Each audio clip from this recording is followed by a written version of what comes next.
जो कल मामला पेश आया, जहां एक डीडीसी जो ऑफिशियल ड्यूटी पे था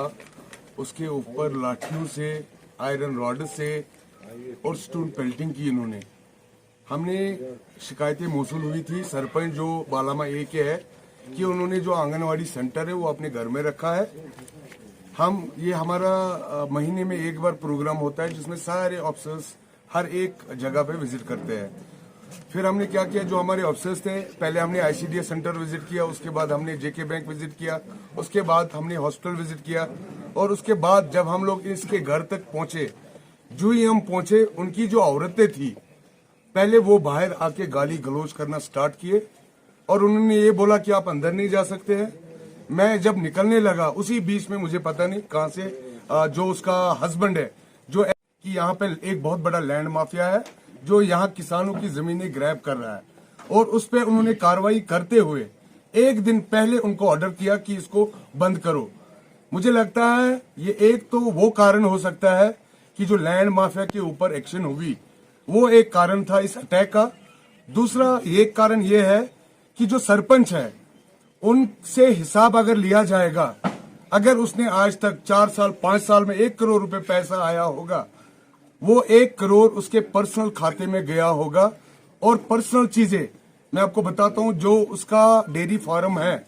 जो उनके पास डेयरी फार्म है, वहां पे अगर रोड जाता है, रोड के कम से कम 10-15 लाख खर्चा हुए हैं, वो सरपंच के पैसों से हुआ। वहां पे जो पावर की ट्रांसफार्मर है, इंडिविजुअल बेनिफिट,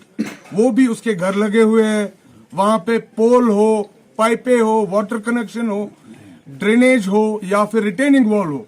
कुल मिला के देखा जाए कम से कम 70 से 80 लाख का पैसा जो पूरे गांव में सर्व करना था, उन्होंने सिर्फ अपने घर में इस्तेमाल किया। यही एक कारण था कि हमने इस पे आवाज उठाई और उनको ये आवाज पसंद नहीं आई।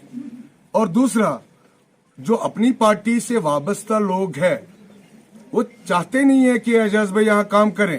क्योंकि उन्होंने कभी यहाँ हमारी कॉन्स्टिट्यूंसी में कोई काम किया ही नहीं। जब हम काम करते हैं,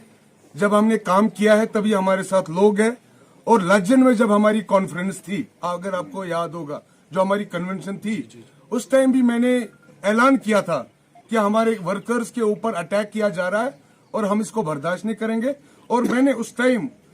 जो हमारी पुलिस डिपार्टमेंट है, ये उनके नोटिस में लाने के लिए बोला था कि हमारे वर्कर्स को प्रोटेक्ट करो। आज हमारे वर्कर्स सब डरे हुए हैं। यहाँ पे जो हमारे जितने वर्कर्स हैं वो इसीलिए यहाँ इकट्ठा हुए हैं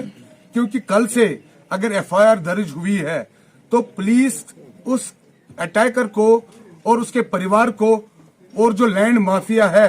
जिनके ऊपर एफआईआर हुई है उनको क्यों नहीं अरेस्ट कर। जिस तरीके से हमारी कन्वेंशन यहाँ बार बार हो रही है, चाहे आपने देखा बालामा में कन्वेंशन हो, खनमू में कन्वेंशन हो, जेवन में कन्वेंशन हो, या पाथा चौक में कन्वेंशन हो, या लज्जन में कन्वेंशन हो, ऐसे कई हमने एरियाज में कन्वेंशन की है। और मुझे लगता है ये एक बौखलाहट का भी कारण है,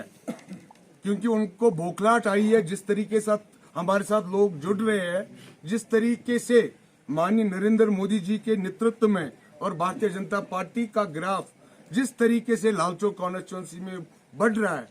मुझे खदशा है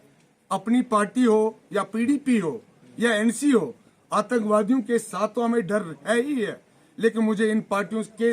ऊपर भी शक होने लगा है। और मुझे ऐसा लग रहा है कि मुझे शायद कोई साजिश के तहत इन पार्टियों से,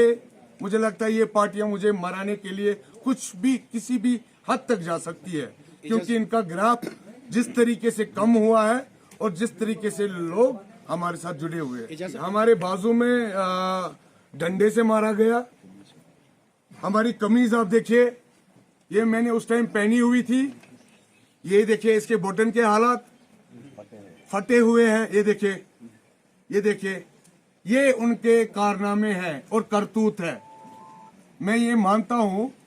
कि अगर एक इलेक्टेड पर्सन जो अपने गांव में जाके अपने भलाई के लिए काम करता है,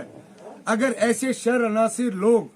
डीडीसी इलेक्टेड पर्सन या पीआरआई या ऑफिशियल्स के ऊपर हमला करेंगे और उन पे कोई कार्रवाई नहीं की गई, उसमें यह खदशा होगा कि आने वाले समय में जब भी कोई बैक टू विलेज के कार्यक्रम होंगे या कोई भी विजिटिंग अफसर होगा, वो डर का सामना करेगा और जो ये एंटी नेशनल ताकतें हैं मुझे लगता है उससे और पनप जाएगी। जी एफआईआर मुझे ये नोटिस में आया गया, एफआईआर कल शाम को हुई है, बट अनफॉर्चुनेटली अभी तक कोई अरेस्ट नहीं हुआ।